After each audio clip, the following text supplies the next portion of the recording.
Hi everyone, welcome to Southern Sustenance. Today I'm going to take you through how to prune figs. I'm going to give you a bit of background information as well, and we'll go from there.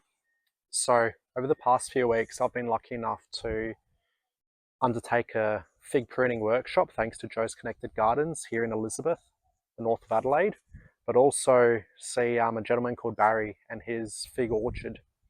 He has 90 odd figs in an enclosure, irrigated, mulched, pruned, fertilized, you name it. He loves figs. With all that information that I've gotten, I'll distill it and I'll make a video and I'll practice it on mine and we'll see how we go. It's important to recognize that there are four classes of figs. So you have your common fig. I believe this is a white Genoa.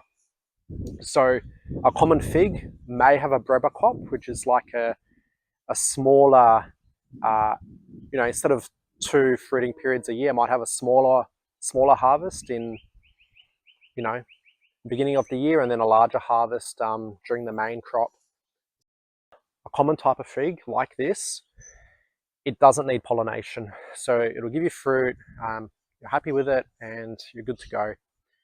You have another 3 types of figs. So you have a Smyrna type fig, you have a San Pedro type fig, and you have a Capri fig.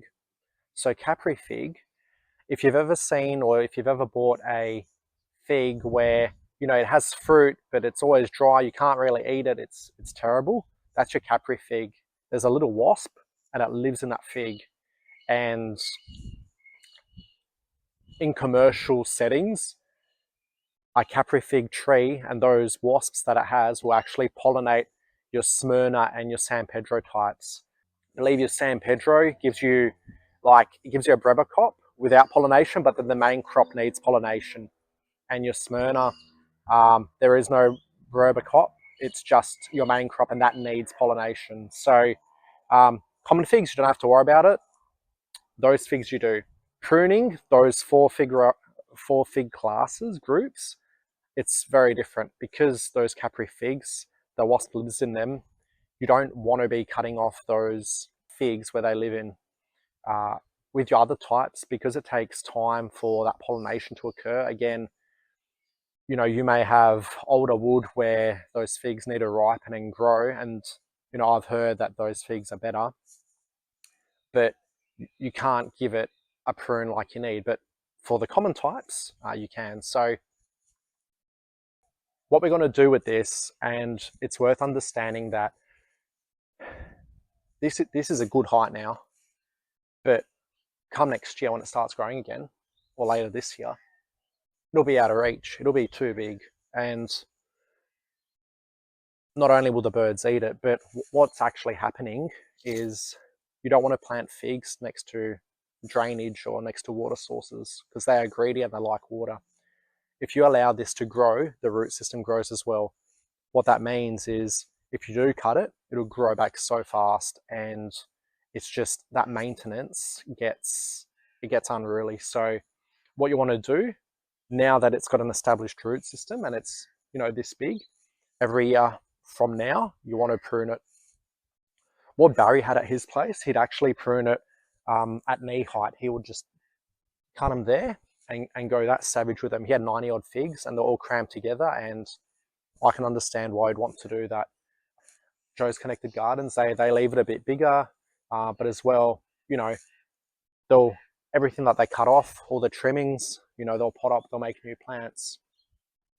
So what I want to do is I want to shape this so, I'm limiting that root system from growing, so the focus is in the fruit. I don't want to cut it too much so it can't produce leaves to protect the skin either. The other thing worth noting is on common figs, like this Genoa, figs form on new wood. So there's no point having a huge tree. You will have a lot of new wood, but when it comes summertime and it gets really hot and really dry, you're watering the tree to keep it alive, and you're watering it so it can maintain its foliage. So keeping it small is actually, it's better for the tree and it's better for you. Depends how greedy you are, I suppose, how much you like figs, but you know, off something this size, I was getting several figs a day, and that was for probably a month or two. You know, that's enough for me.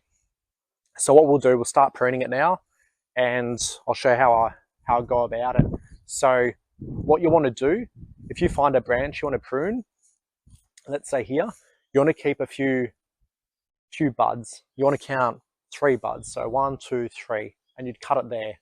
And that way it'll branch off and make new branches. And that's just stopping that height because you want the figs on a new wood. So let's start cutting. And remember, once you cut it, you can't stick it back. So it's better to be cautious, and then you can go a bit harder later on. But I actually like how it's arranged, because all these areas, they get a bit of light, which is great.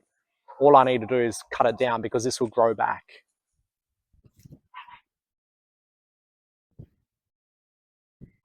So let's go. And when you cut it, number one, it has to be the right season for it. You know, you don't want it milking and bleeding and all that. So there is a bit of milk here, so we've just missed the right season, and you don't want to get this sap on you because it'll burn. You want to cut it on a bit of an angle, so when it rains, the water doesn't stay there and doesn't rot it. Let's go 1, 2, 3. Let's go here.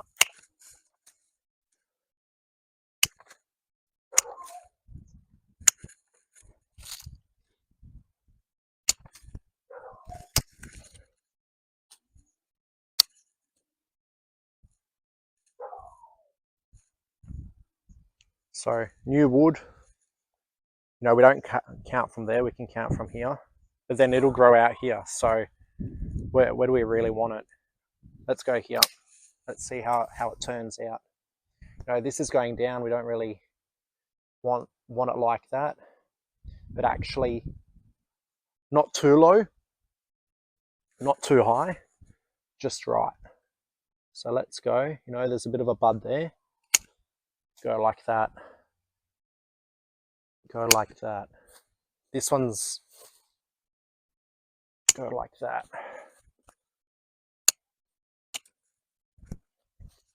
Now,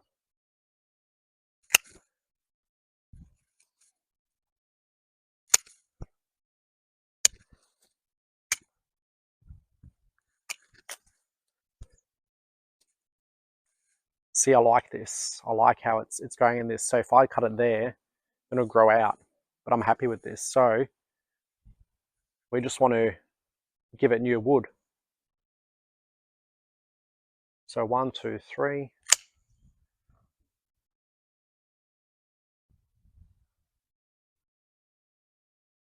Maybe here. And there.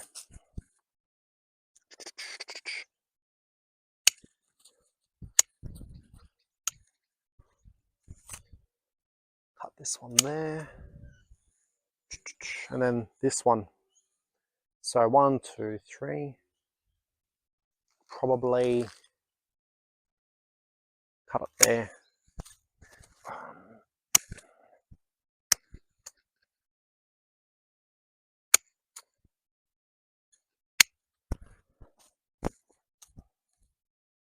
One, 2, 3. Cut it there. You know, when we cut it as well, we're looking at the orientation of the buds. You know, we want them pointing in directions that we want the new branches to grow. We don't want it pointing down. You know, got one here, small one. You know, we've got stuff down here. We don't want figs there. So where you don't want figs growing, or you don't want branches to grow, you want to cut it flush against the trunk. Flush.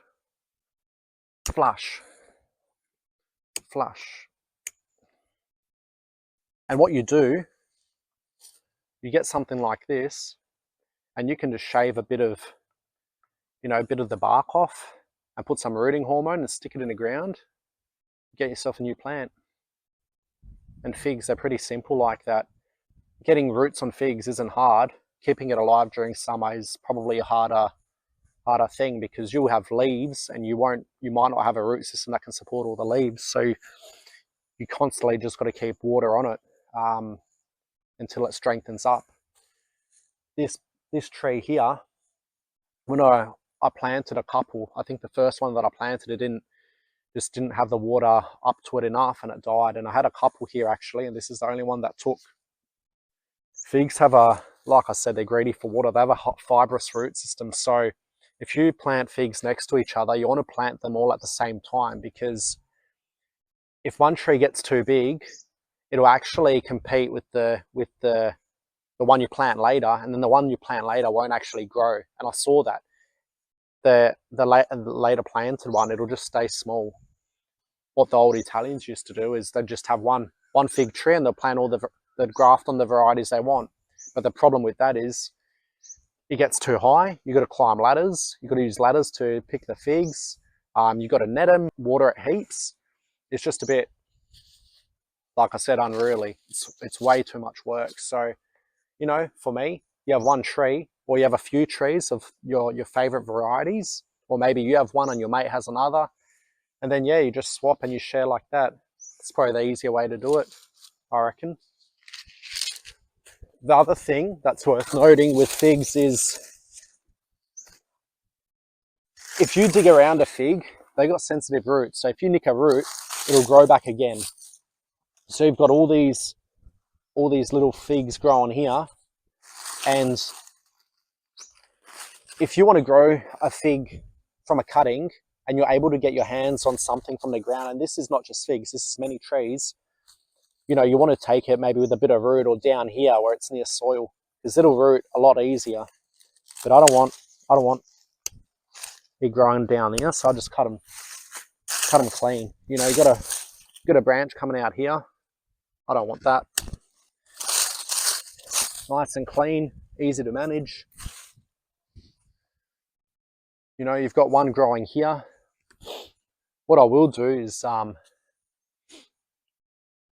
will cut this actually, because you've got these two against each other, and you know, I could cut this and let this one grow, but then the figs will just grow on new wood, so it'll grow all here, whereas this will give me, it'll grow out, it'll give me more. So I will cut it clean.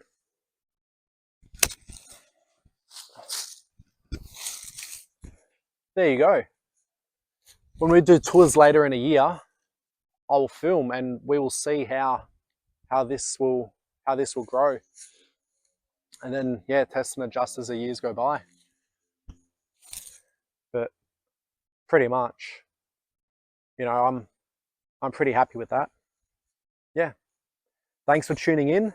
Until next time. See ya.